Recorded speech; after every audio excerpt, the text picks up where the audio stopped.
When my husband and I were in the hospital recovering from a serious accident, his sister, who's always been vocal about not wanting children, wouldn't even consider watching our kids for a few days. Fast forward to now, she's desperately asking to take them for the weekend to impress her new romantic interest by playing the doting aunt. Some people say family is everything, but sometimes family can be the most selfish, hypocritical people you'll ever meet. I'm Sarah, and I want to tell you about my sister-in-law Rachel, whose recent behavior has left me absolutely speechless. This story involves a car accident, two scared children, and the most brazen display of fake family love I've ever witnessed.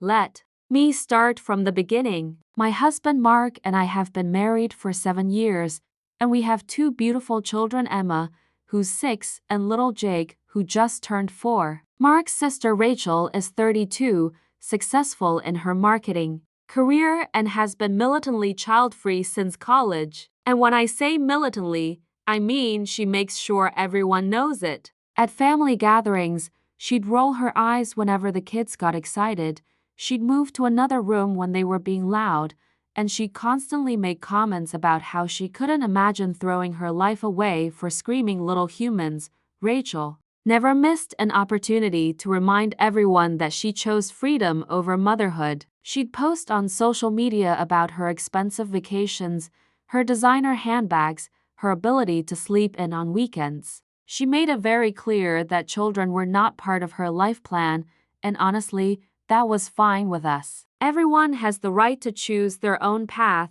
and we respected that. What we didn't expect was what happened 8 months ago. It was a rainy Tuesday evening in March when our lives changed completely. Mark and I were driving home from a date night, our first one in months, when a drunk driver ran a red light and slammed into the passenger side of our car. The impact was devastating. I remember the sound of crushing metal, the smell of gasoline, and then everything went black. When I woke up in the hospital 3 days later, my entire body felt like it had been hit by a freight train. I had a severe concussion, 3 broken ribs, a fractured wrist, and internal bleeding that required emergency surgery. Mark was even worse off. He had suffered a traumatic brain injury, multiple fractures in his legs, and damage to his spleen. The doctors told us we were lucky to be alive, but recovery would take months. But you know what my first thought was when I finally became lucid enough to think clearly? My children. Where were Emma and Jake? Who was taking care of them? The panic that set in was worse than any physical pain I was experiencing. Our neighbor, Mrs. Patterson, had picked them up from their after-school program when we didn't show up, and she'd been watching them for those first few days while we were unconscious. But Mrs. Patterson was elderly and couldn't handle 2 young children long-term. We needed family. We needed help. We needed Rachel. Mark's parents live in Florida. They're retired and dealing with his father's health issues, so flying up to help wasn't really an option for an extended period. My parents had passed away in a car accident, ironically enough, when I was in college, so Mark's side of the family was really all we had. That left Rachel, who lived just 20 minutes away from us and was the obvious choice to help. When Mark called her from his hospital bed, barely able to speak through the pain medication, I watched his face fall as he listened to her response. Even through my own haze of medication, I could hear her voice through the phone, cold and dismissive. "Mark, you know I don't do kids," she said, as if he was asking her to perform brain surgery. "I can't just drop everything and play house with your children. I have a life, I have work commitments, I have plans. Can't you hire a nanny or something?" A nanny? She suggested we hire a stranger to care for our traumatized children while their parents were fighting for their lives in the hospital. Mark tried to explain that we needed family support, that Emma and Jake were scared and confused and needed someone they knew, someone who loved them. But Rachel was unmoved. "Look, I'm sorry this happened to you guys. I really am," she continued, her voice carrying that fake sympathy tone that makes your skin crawl. "But I never signed up to be a parent, and I'm not about to start now, even temporarily. Surely there's someone else who can help, someone else." as if we hadn't already exhausted every option, as if we were asking her to donate a kidney instead of spending time with her own nephew and niece during the most frightening experience of their young lives. The conversation ended with Rachel promising to think about it, but we all knew what that meant. She visited us exactly once during our 6-week hospital stay, an awkward 15-minute visit where she stood near the door the entire time, checking her phone and making it clear she wanted to leave as soon as possible. Meanwhile, our children were being passed around like unwanted luggage. Mrs. Patterson kept them for the first week. Then Mark's coworker Linda took them for a few days, followed by my friend Jessica from work. Each transition was traumatic for Emma and Jake. They didn't understand why Mommy and Daddy weren't coming home, why they had to keep staying with different people, why their lives had been turned upside down. Emma, being older, understood more and tried to be brave, but I could see the fear in her eyes during our FaceTime calls. She started having nightmares and wetting the bed again, something she hadn't done since she was 3. Little Jake just kept asking when we were coming home and why Aunt Rachel didn't want to play with them anymore. How do you explain to a 4-year-old that his aunt simply doesn't care enough to help during a crisis? Eventually, Mark's boss was incredibly understanding and arranged for a temporary nanny through the company's emergency assistance program, but it took weeks to arrange and cost us thousands of dollars we didn't have while we weren't working. The whole time, Rachel continued her normal life, posting pictures of her weekend brunches and spa days on Instagram while our children struggled with the trauma of their parents' accident and the instability of their living situation. The recovery process was long and painful. Mark had to relearn how to walk properly, and I struggled with memory issues from my concussion for months. But we made it through, and by November, we were finally feeling like ourselves again. Our family had grown closer through the ordeal, and we learned who our real support system was and who wasn't part of it. Life returned to normal, or as normal as it could be after such a traumatic experience. The kids were back in their routine. Mark and I were both back at work part-time, and we were slowly rebuilding our savings after the medical bills and lost wages. Rachel had faded into the background, maintaining minimal contact and showing no remorse for abandoning us during our time of need. Then, last weekend, my phone rang. It was Rachel, and she sounded different, excited, almost giddy. "Sarah, hi, how are you guys doing? I've been meaning to call more often," she began, her voice dripping with fake enthusiasm. I was immediately suspicious. Rachel never called just to chat, and her sudden interest in our well-being was completely out of character. "We're fine, Rachel. What do you need?" I asked, cutting straight to the point. "Well, actually, I have some exciting news. I'm seeing someone new, and he's absolutely wonderful. His name is David, and he's a pediatrician. Can you believe it? He works with children all day and he just loves kids. He's everything I never knew I wanted in a man." I could practically hear her smiling through the phone, but I still didn't understand why she was calling me with her dating updates. "That's nice, Rachel. I'm happy for you," I said, though I wasn't sure I meant it. "The thing is," she continued, "David is coming to dinner at my place this Saturday, and I was thinking it would be so perfect if Emma and Jake could join us. You know, so he can see how great I am with kids, how much they adore their Aunt Rachel. It would really show him my maternal side."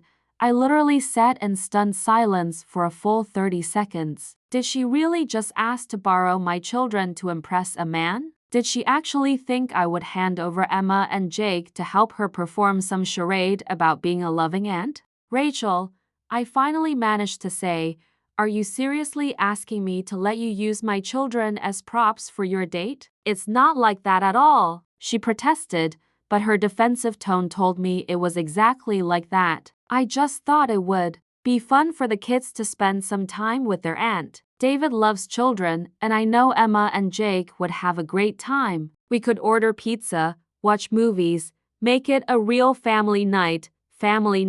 The audacity was breathtaking. This woman who had refused to help us during the most difficult time in our lives was now asking to play pretend family to impress her new boyfriend. Rachel, do you remember 8 months ago when Mark and I were in the hospital? I asked, my voice getting sharper with each word. There was a pause. Of course, I remember. That was a difficult time for everyone.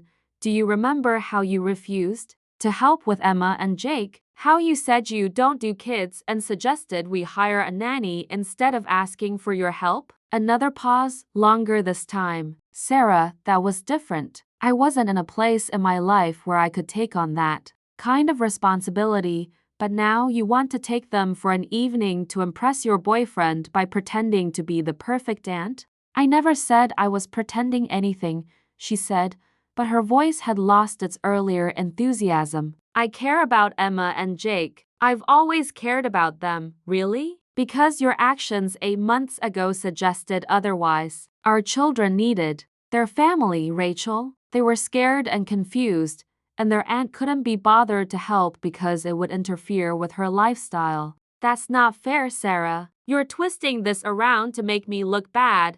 I'm not twisting anything. I'm stating facts. You abandoned your family when we needed you most, and now you want to use our children to create a false impression for some man you barely know. The conversation continued for another 10 minutes, with Rachel alternating between trying to guilt me into letting her take the kids and attempting to justify her past behavior. She insisted that she'd grown as a person and was exploring her maternal side thanks to David's influence. She claimed that seeing us in the hospital had made her realize how precious family is, though she couldn't explain why this realization had taken 8 months to surface and only coincided with her need to impress a pediatrician.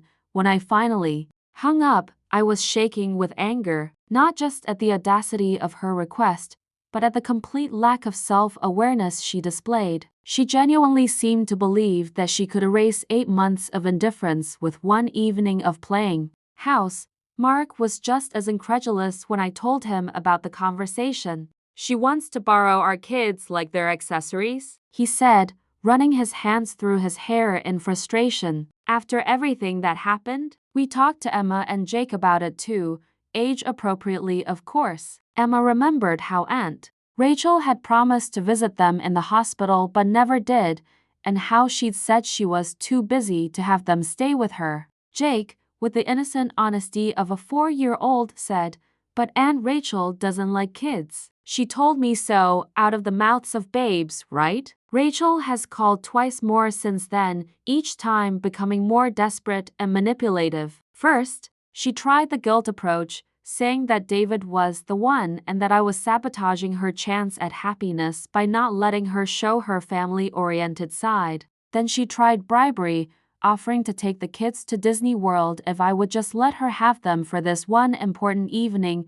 The most recent call was yesterday, and this time she was angry. She accused me of being vindictive and holding a grudge, of punishing her for one mistake 8 months ago. She said I was being unfair to the children by denying them a relationship with their aunt, and that I was teaching them to hold on to resentment instead of forgiveness. I told her that forgiveness doesn't mean pretending the past didn't happen, and it certainly doesn't mean allowing someone to use your children for their own selfish purposes. I explained that trust is earned through consistent actions over time, not through convenient gestures when it benefits you. But you know what the most frustrating part of all this is? Rachel genuinely doesn't seem to understand what she did wrong. 8 months ago, in her mind, she made a reasonable choice to prioritize her own life over what she saw as an inconvenience. She can't comprehend that family sometimes requires sacrifice, that love means showing up even when it's not convenient or comfortable, and now she wants to play family for one evening, to put on a performance of being the doting aunt she never actually was. Also, she can manipulate a man into thinking she's someone she's not. The hypocrisy is staggering. I've been thinking a lot about what this whole situation reveals about people's true character. Rachel showed us who she really is when we needed her most, someone who prioritizes her own comfort over family obligations, someone who views children as inconveniences rather than blessings, someone who is willing to abandon people in their darkest hour. Now she's showing us something else about her character, that she's willing to use those same children she once rejected as tools to deceive someone she claims to care about. If she truly cared about David, wouldn't she want him to know the real her? And if she truly cared about Emma and Jake, wouldn't she have shown up for them when they needed her most? The answer to both questions is obviously no, because Rachel only cares about Rachel. She always has, and this latest request proves that she always will. So no, Rachel will not be borrowing my children to play pretend family. She will not get to erase 8 months of indifference with one evening of performance, and she will not get to use Emma and Jake as props in her elaborate deception. My children deserve better than an aunt who only acknowledges their existence when it serves her purposes. They deserve family members who show up consistently, who love them unconditionally, and who would never abandon them during a crisis. As for Rachel and her new relationship, if it's built on lies about who she really is, it was never going to last anyway. And if David is really the wonderful man she claims he is, he deserves to know that the woman he's dating is someone who would abandon her own family's children during a medical emergency. Some people might say I'm being too harsh, that everyone deserves a second chance. But this isn't about second chances, this is about protecting my children from someone who has already shown she can't be trusted to put their well-being first. Family is supposed to mean something. It's supposed to mean showing up when things get hard, making sacrifices when necessary, and putting love before convenience. Rachel failed that test 8 months ago, and now she wants to pretend it never happened. But I remember. My children remember. And that's why Rachel's request to play perfect aunt for the evening was met with the response it deserved. Absolutely not, because real love doesn't perform on demand, and real family doesn't abandon you when you need them most.